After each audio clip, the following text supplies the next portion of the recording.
First, please. Yeah, thank you, Leader. I've had no apologies. Sorry, Councillor Alison Anthony, apologies. Okay, thank you. Are there any other apologies for today? No? Okay, we'll move to disclosures of personal and prejudicial interest. Are there any disclosures for today? Councillor King. Yeah, thank you, Leader. Personal interest only in item 10 as a director of the National Waterfront Museum. Okay, thank you. Councillor Francis Davis. Item 10 as a director of the National Waterfront Museum and the Wales National Pool. Okay, thank you. Councillor Smith. Personal. Yeah. Item 8, member of the local authority government appointment panel. I got dispensation to remain but not vote. On item 10, director Wales National Pool, personal interest only. Okay, thank you very much. Any other declarations before we move on? No, then we'll go to minutes of the previous meeting. They're on pages 1 to 8 of your agendas. Not had any requests for any amendments, so happy to move them as a true record. Could I have a seconder, please? Thank you, Councillor Lewis. All in favour? Okay, thank you very much. Announcements of Leader of the Council. I don't have any announcements for today, so we'll move to public question time. Don't see any members of the public present. And have we received any questions? No questions received, Leader. Okay, thank you. Move then to councillor question time. I don't see any councillors present for asking questions. So we'll move to our first item, which is respect rights, and it should read responsibilities policy. There's a slight error in the title of the covering sheet. The actual report itself is titled respect rights and responsibilities. So we'll just make that slight amendment. And with that, I'll hand over to Councillor Smith, please. Thank you, Leader. And it gives me great pleasure to formally move the report. As members will be aware, the Vulnerable Learners Service Inclusion Strategy was approved by Cabinet in March 2023, and subsequently it was agreed that the Service Transformation Committee would help to take this forward. And can I thank the committee for its work, and in particular the chair, who I believe is with us this morning, Councillor Mike Dirk, for the work that has gone into this. What this enables us to undertake is to have a consistent, agreed approach to ensuring respectful relationships within schools. It recognises that there have been issues in schools in recent years, but I think we need to look at the positive as well, that this is a framework that will help to guide relationships and guide behaviour and expectations in Swansea schools moving forward. So it defines and outlines expectations, the legal framework, principles of behaviour, and then outlines 10 collective responsibilities which all stakeholders in schools will be expected to adhere to. And I think what this does is to establish a firm basis by which behaviour policy and relationships in schools will be able to move forward in future. So it gives me great pleasure to formally move the report, Leader. Thank you, Councillor Smith, and thank you for that. I'll now go to Councillor Dirk, Chair of the Education and Skills Transformation Committee. And again, add my thanks to the work that you've been doing on the committee. Councillor Dirk, I'll hand over to you. Thank you, Chair.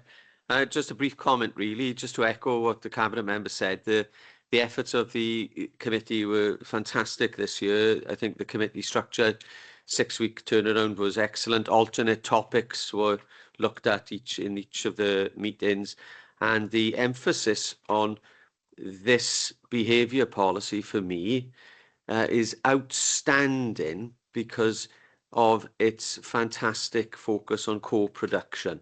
We're looking at going on for 40,000 children in Swansea's 94 schools, and the challenge of trying to engage as many people as possible, all of the stakeholders, parents, carers, all the multi-agencies, was enormous.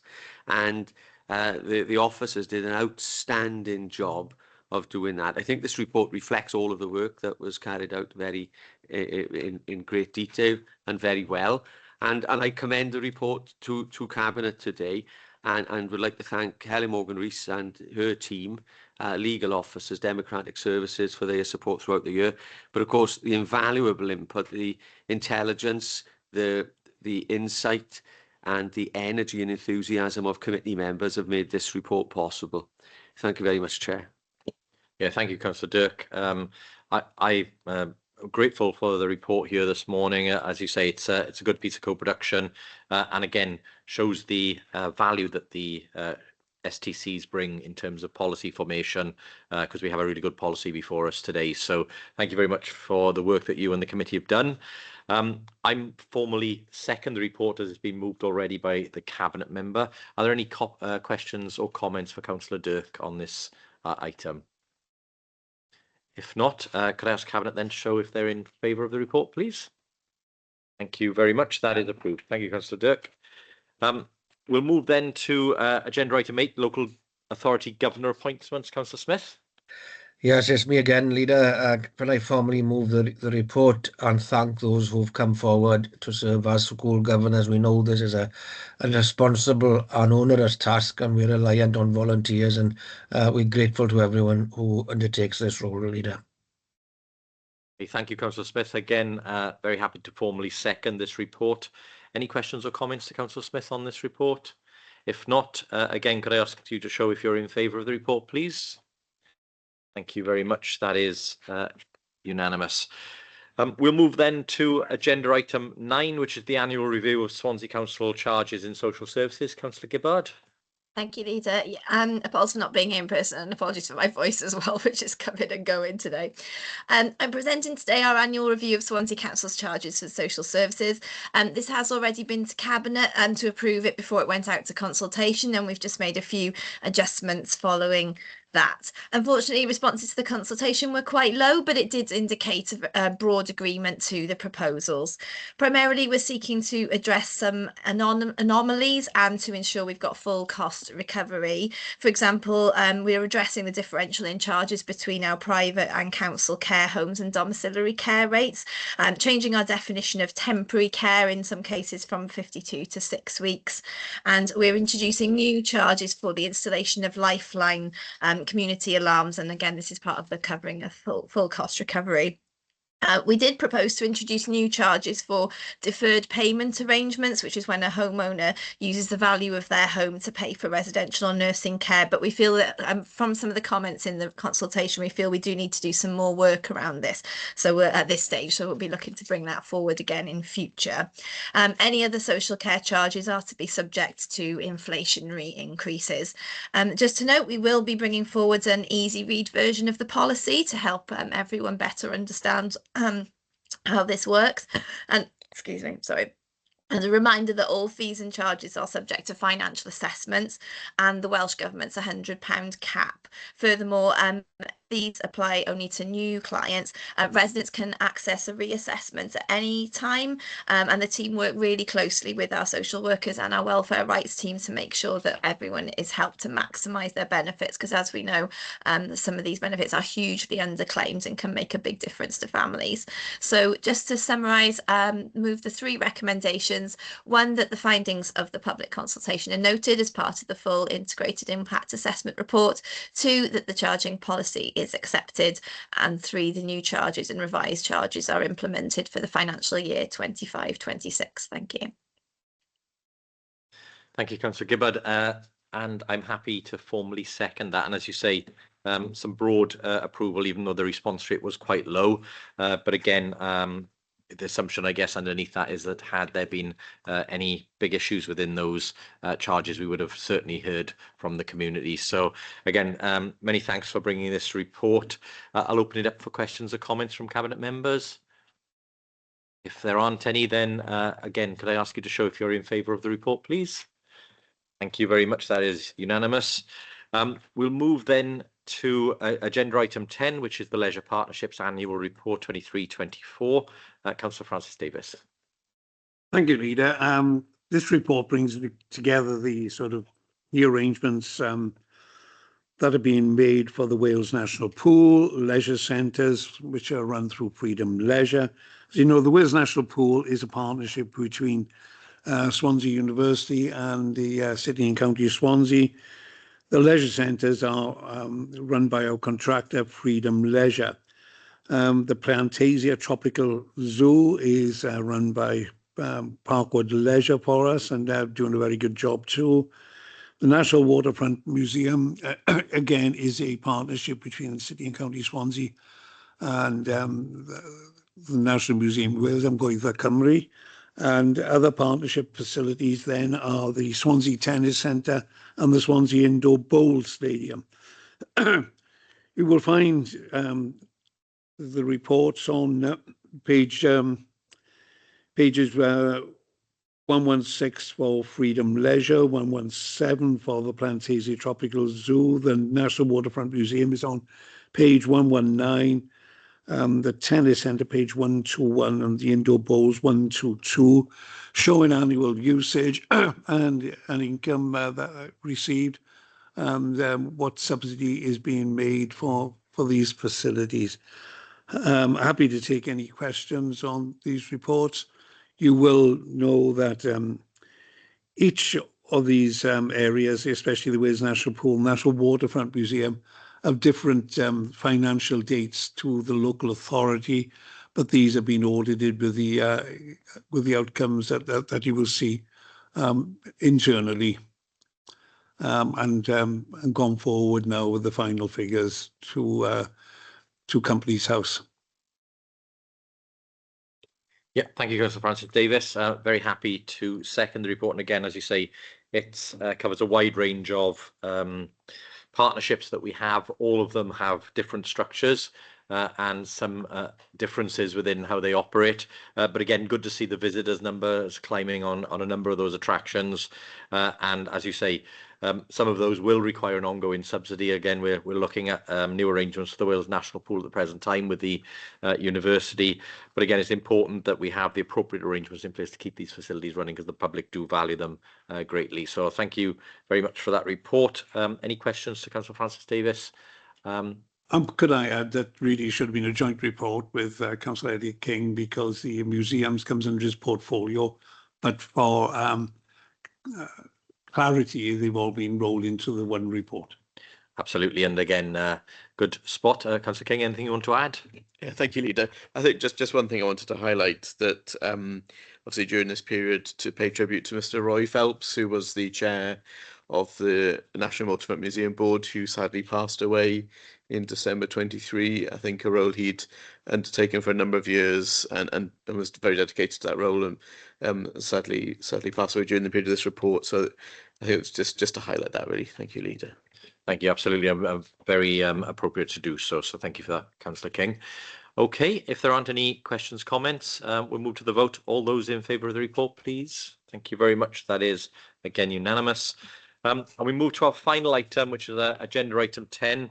This report details in Appendix A the investments we intend to make across the estate in terms of our ongoing maintenance. This report is often a challenge because money arrives at different points during the year. So inevitably, what we start with as a plan does get amended during the year. And as a result of that, I would like to move a small amendment to recommendation 2, and that is to delete the words after should additional capital grant be forthcoming. So end at grant and add funding be made available. And the reason for that amendment is just to broaden the fact that there may be additional monies that arrive not in the form of grant, or that we may wish to utilise during the year. And that broader recommendation therefore gives us the flexibility to do so. And I think, given our experience of the capital programme over a number of years, I think that's a sensible amendment to make.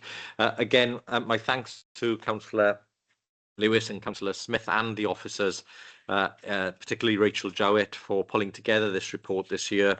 Again, there are a number of streams, as people will see looking at the appendix, a number of investments there, both in housing, in education, and in other main buildings.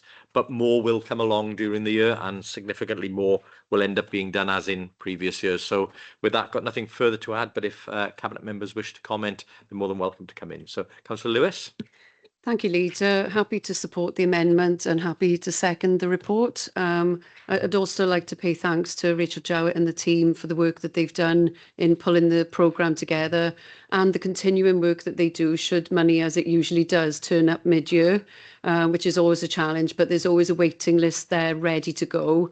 And so we expect and hope that there will be additional funding available and plan accordingly for that. My thanks to you and to Councillor Smith for the collaboration that we work together across departments, because as you said, this is a broad spread of capital repairs that are carried out across the council estate, not just in schools. So really welcome the funding and the ongoing maintenance repair programme. Just happy to second the amendment as well. So thank you very much. That's nothing further to say. Okay, thank you, Mr. Lewis. Councillor Smith. Yes, thank you, Leader. And I echo the sentiments expressed, and in particular, the thanks to Rachel Jowett for pulling this report together. We know the situation we've been in the last year with additional money being announced at the last minute, or at least at the last minute in terms of school terms and so on.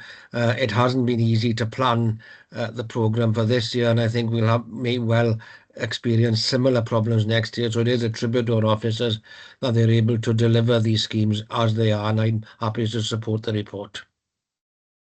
Thank you, Councillor Smith. And with that, the recommendations are there. Let me just get the page number for you. Oh, apologies, Councillor King. Thank you, Leader. Just wanted to highlight, and just from the appendix, that the report continues to show that we will carry out essential maintenance to the war memorials as required. I know there's something that's very important to communities, and really appreciative that we're able to continue that. I think it's really important. So just to highlight and support the report. Yeah, absolutely. Very important that I highlight that point, because we did make a political decision to take on the ownership and maintenance of and responsibility for war memorials. And again, even more important this year, given that we are moving towards celebrating and commemorating VE Day 80 and VJ Day 80. So thank you for that, Councillor King. Any other comments or questions? If not, the recommendations as amended are there on page 126. Could I ask you all to show if you're in favour, please? Thank you very much. That is carried. And with that, thank you very much for your attendance. I declare the meeting closed. Thank you.